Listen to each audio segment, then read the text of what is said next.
Good afternoon guys. तो आज हम स्टार्ट करते हैं हमारा दिल्ली सल्तनत का पार्ट 2। तो जैसे कि हमने लास्ट पार्ट में देखा था कैसे सेंट्रल एशिया से लोग आए, मोहम्मद गोरी गजनी, और उन्होंने अपना यहाँ पे आके इस्टेब्लिश करा अपना अपना किंगडम। तो आज हम देखते हैं कि कैसे ये क्या ऐसा हुआ कि यहाँ पे स्लेव का राज शुरू हो गया, यहाँ के स्लेव्स को गद्दी पे बैठने का मौका मिला। ऐसी क्या सर्कमस्टांसिस हो गए थे। तो जैसा कि हमने देखा कि कुतुब बिन ऐबक ने बहुत हेल्प की थी टर्किश एक्सपेंशन की, बहुत ज़्यादा हेल्प की थी मोहम्मद गोरी की एक्सपेंड करने की। तो वैसे ही मोहम्मद गोरी के और कोई सक्सेसर था नहीं कोई, तो उन्हें अपने अपने स्लेव्स में अपने अपने राज बांट दिए। तो गोरी के 3 स्लेव्स थे, 3 स्लेव्स। एक था कुतुब बिन ऐबक, और सॉरी गाइस मैं इसको यहाँ बना देता हूँ। एक था कुतुब बिन ऐबक जो इंडिया में ही रह गया, लाहौर में, यहाँ कहीं लाहौर होगा। और एक था मुइज़ुद्दीन याल्दूज। मुइज़ुद्दीन याल्दूज ने अपना वो वहीं पे सक्सीड कर गया था, गजनी में। सेंट्रल एशिया यहाँ हो गया, यहाँ पे ही कहीं गजनी था, तो वो वहीं पे रह गया। पर याल्दूज का मन था कि वो दिल्ली को भी क्लेम करता था, पर ऐबक नहीं चाहता था कि वो दिल्ली में आए। कौन ही आने देगा गाइस कि अपना राज छीन कर कौन किसी को दूसरे को यार राज देगा अपना। तो ऐसे ही थोड़े टाइम के बाद क्या हुआ, गजनी से इंडिया के मतलब कुतुब बिन ऐबक के यहाँ से लिंक भी टूट गए बिल्कुल ही। तो ये कोई अच्छी बात भी थी इंडिया के लिए कि किसी के उनकी सेंट्रल एशिया की पॉलिटिक्स में इन्वॉल्व नहीं हो रहा था इंडिया। ये अच्छा था, इंडिया डेवलप खुद की एक सबसे कुछ शुरुआत से डेवलप करने की रास्ते पर आ गया था, ना किसी की पॉलिटिक्स में इंटरेस्ट था। बस सब अब बिल्कुल शुरुआत से कुतुब बिन ऐबक की स्टार्टिंग करने वाला था इंडिया की, मतलब बिल्कुल अपने नॉर्थ इंडिया की। पहले तो एक और था गाइज, मैं बताना भूल गया आपको, मोहम्मद गोरी का बख्तियार खिलजी। इसको तो हर कोई जानता होगा। इसी इंसान ने नालंदा यूनिवर्सिटी को जलाया। नालंदा यूनिवर्सिटी में बोला जाता है इतने दिन आग लगी कि उसकी आग ना कोई भूल सकता। इतने लोग, इतनी किताबें जली इस बख्तियार खिलजी की वजह से। तो हम देखते हैं अब कि कैसे स्लेव डायनेस्टी स्टार्ट हुई, क्या क्या हुआ आगे, सक्सेसर कौन आता गया, हम सब देखते हैं। तो स्लेव डायनेस्टी की शुरुआत हुई थी 1206 से 1290 तक। मामलुक डायनेस्टी भी इसे कहते हैं, और ये इलबारी ट्राइब और शामशी ट्राइब से बिलोंग करते थे। तो कुतुब बिन ऐबक पहला स्लेव ही था गाइस। देख लो कैसे किस्मत जब पलटती है तो स्लेव का भी राज आ जाता है। इसलिए कहते हैं कि कभी किसी चीज़ का गुमान नहीं करना चाहिए। तो कुतुब बिन ऐबक ने 1206 से 1210 तक राज किया। लाहौर इसकी कैपिटल सिटी थी, और इन्होंने एक ये कुव्वत उल इस्लाम बनवाया, आधा दिन का झोपड़ा भी बनवाया अजमेर में, और कुतुब मीनार की कंस्ट्रक्शन शुरू करी। बस ओनली बेसमेंट स्टार्ट हुई थी कुतुब मीनार की। उसके बाद आते हैं इल्तुतमिश। ये उनका सन इन लॉ था, इल्तुतमिश सन इन लॉ था कुतुब बिन ऐबक का। देखो ऐसे ही इल्तुतमिश राजा नहीं बना, बहुत चीज़ इन्होंने भी बहुत चीज़ फेस करी। इन्होंने सबसे पहले इन्होंने वो हेरिडिटी को तोड़ा कि राजा का बेटा राजा नहीं बनेगा। इन्होंने उनके बेटे से लड़ाई करी, उनको मारा, उनसे जीत कर ये गद्दी पे बैठे। ये पहली शुरुआत करी थी कि राजा का बेटा राजा नहीं बनेगा, और उन्होंने खुद गद्दी पे बैठ के ये सिद्ध कर दिया था। लाहौर से दिल्ली कैपिटल करी फिर इन्होंने। उस टाइम पे मंगोल का भी बहुत राज चल रहा था वहाँ पे। सेंट्रल एशिया में बहुत एक तगड़ी ट्राइब थी। मैं सारा बताने का फ़ायदा नहीं है गाइस, बस आपसे रिलेटेड बता देता हूँ। तो वहाँ पे बहुत तगड़ी ट्राइब कह रहा हूँ, सॉरी गाइस, डायनेस्टी थी। तो इल्तुतमिश को भी उसका डर था वैसे तो, और वो बहुत पावरफुल थी सेंट्रल एशिया में। मंगोल ने, चंगेज़ खान ने वहाँ पे उनको अटैक कर दिया, उनको दबा दिया। चंगेज़ खान का तो गाइस बहुत बड़ा किंगडम था, मेडिटेरियन सी, कैस्पियन सी तक, चाइना से लेकर सब चंगेज़ खान का था। तो इल्तुतमिश ने चंगेज़ खान से बचाकर अपना इंडिया को अलग करा था मंगोल से। अलग तो क्या करा था गाइस, कभी उन्होंने वो उनको डराने की, उनको सेंट्रल एशिया की डायनेस्टी को मारने के बाद उन्होंने इंडिया की तरफ देखा नहीं। इल्तुतमिश ने भी फिर बचा ही लिया था एक तरह से। उनके टाइम पे राइटर थे मिनिहाज ए सीरज चहलगानी, मतलब एक 40 नोबल्स की, ताकि नोबल्स गाइड करे थोड़ा चीज़ों को, बड़ा अंडरस्टैंडिंग की वजह से 40 नोबल की एक टीम भी बनाई थी गाइस। सिल्वर कॉइन स्टार्ट करे थे जिनको टंका बोलते हैं, कॉपर कॉइन भी स्टार्ट करे थे जिनको जीतल बोलते हैं। एक था सिस्टम भी स्टार्ट करा था कि लैंड मिलिट्री ऑफिशियल्स को लैंड दिया करेंगे। ये एक इकता सिस्टम था जो इल्तुतमिश ने शुरू किया।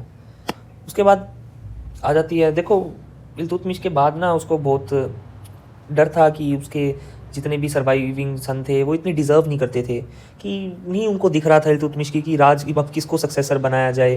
तो उन्होंने कुछ डिसीजंस लिए। उन्होंने अपने बेटे की जगह अब की बार सोचा कि उनकी लड़की को, रजिया को सुल्तान थ्रोन पे बिठाया जाए।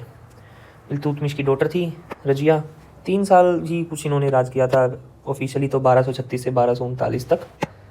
तो उनके साथ हुआ क्या, वहाँ देखो ये स्टार्टिंग से चलता आ रहा है कि हमें किसी का अगर राज पसंद नहीं है हम उसके करैक्टर को ख़राब कर देते हैं।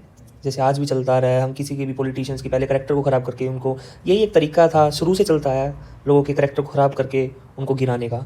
वैसे ही रजिया ने क्या करा था, एक नोबल्स की टीम भी बिठाई थी और एक नॉन टर्किश को, याकूज नाम के इंसान को सुप्रिटेंडेंट बना दिया था, जो कि कुछ वहाँ के लोगों को नहीं पसंद आया। उनके वहाँ के जो लोकल थे वो बोलते हैं उनको नहीं पसंद आया, तो उन्होंने उनके कैरेक्टर को उछालना शुरू करा कि ये इसका एक नॉन मुस्लिम के साथ अफेयर चल रहा है। पर ऐसा कुछ नहीं था, ऐसा कहीं पे भी ऑफिशियली कहीं आज तक किसी हिस्टोरियन ने भी नहीं बताया। उनके कॉन्ट्रेरी राइटर्स थे, उन्होंने भी ऐसा कुछ भी नहीं बताया कि ऐसा कुछ था एक्चुअल में, पर उनके कैरेक्टर को ख़राब करा गया। बहुत चीज़ें फेस करी रजिया ने, बहुत ज़्यादा प्रॉब्लम से निकली। 3 साल ही राज करा था उन्होंने। तो बस फिर वहाँ से लोग उनके खिलाफ़ हो गए।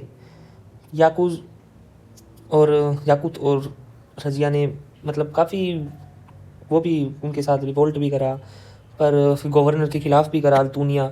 पर एक्सटर्नल रिवोल्ट के बाद इंटरनली एक ऐसा इंसिडेंट हुआ जिसमें याकूत की मौत हो गई और रजिया को बंदी बना लिया गया किला मुबारक में, बठिंडा में।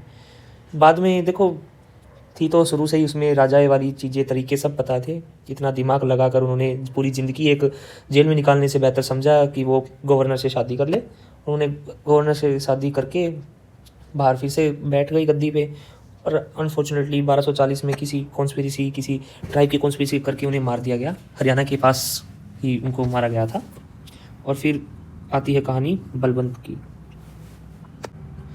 तो बलबन की कहानी स्लेव डायनेस्टी में सबसे कहते हैं एक इंटरेस्टिंग कहानी, सबसे अच्छी कहानी अगर किसी की थी तो वो बलबन की थी। मतलब बिल्कुल ही एक आम घर का लड़का आता है, सब कुछ राज करने आ जाता है और राज कर भी लेता है काफ़ी साल तक। बहुत ही ये चीज़ बलबन जैसे लोगों की वजह से प्रूव होता है कि हर चीज़ वही राज नहीं करेगा जो शुरू से करते आ रहे हैं। कोई भी आम इंसान आगे राज कर सकता है। एक ही नायाब था नासिरुद्दीन महमूद का, ये इल्तुतमिश का लड़का था, ठीक है। बलबन ने महमूद की हेल्प करी थी 1256-49 कुछ ऐसे थ्रोन पे बैठने के लिए। तो पहले उनको राजा बना दिया और फिर उनका खुद वो बहुत यंग थे, तो इतना एक्सपीरियंस नहीं था उन्हें, तो वो उनके दम पे ही अभी सब कुछ कंट्रोल कर रहे थे। तो वहाँ के जो उस टाइम के जो टर्किश चीफ्स थे उनको नहीं पसंद था कि बलबन उनके थ्रू सब कुछ संभाल रहा है, उनके हाथ में कुछ नहीं आया। उन्होंने बड़ी चतुराई से एक बंदा तैयार करा, रहियान नाम था उसका, और बलबन को रिप्लेस कर दिया। तो बलबन ने उस टाइम पे कुछ खास कुछ एक्शन में लिया नहीं। सॉरी गाइस, एक सेकंड बस, मैं आपको सारी कहानी अच्छे से बताता हूँ। रहियान, हाँ, तो बलबन ने उनको उस टाइम पे ऐसे कुछ किया नहीं और शांत बैठा रहा, आराम से रहा और नीचे अपनी एक टर्किश की फ़ौज तैयार करता रहा, वहाँ के एक अपनी आर्मी तैयार करता रहा।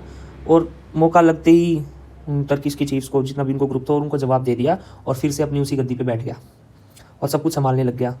बहुत ही तेज़ इंसान था, ऐसे बोला जाता है, कुछ राइटर्स ने ऐसा लिखा है। इन्हें यंग एज के जो महमूद थे उनको और उनके बच्चों को, दोनों को जहर देकर मार दिया और खुद राजा बन गया बलबन।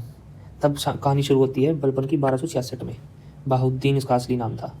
देखो कैसे जो तरीका था इनका राज करने का, वैसे तो बहुत गलत था, पर इतिहास यही दोहराता आया है, यही ये सीखते आए हैं और ये गद्दी पे आगे बैठ गया।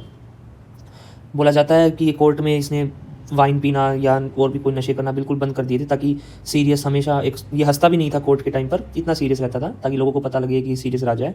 ये ऐसा था, इसने अपनी पावर किसी के साथ भी शेयर नहीं करी, अकेला रहा हमेशा, सारी पावर अपने हाथ में रखी, अपने रिलेटिव्स, फ्रेंड्स, फैमिली, किसी को भी कुछ शेयर नहीं करा।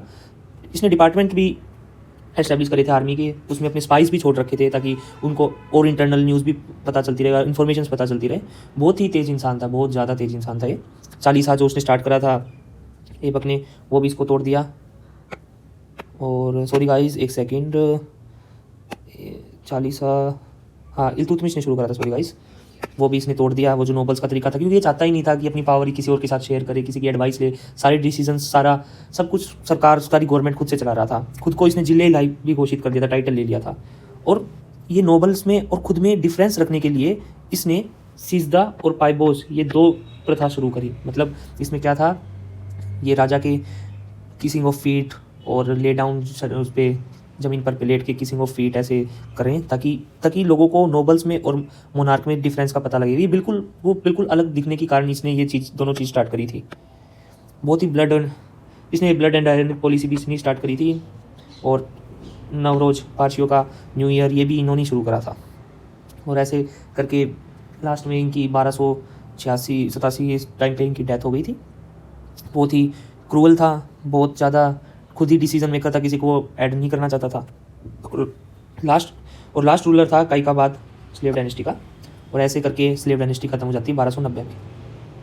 ये कुछ नाम है ऑफिसर्स के।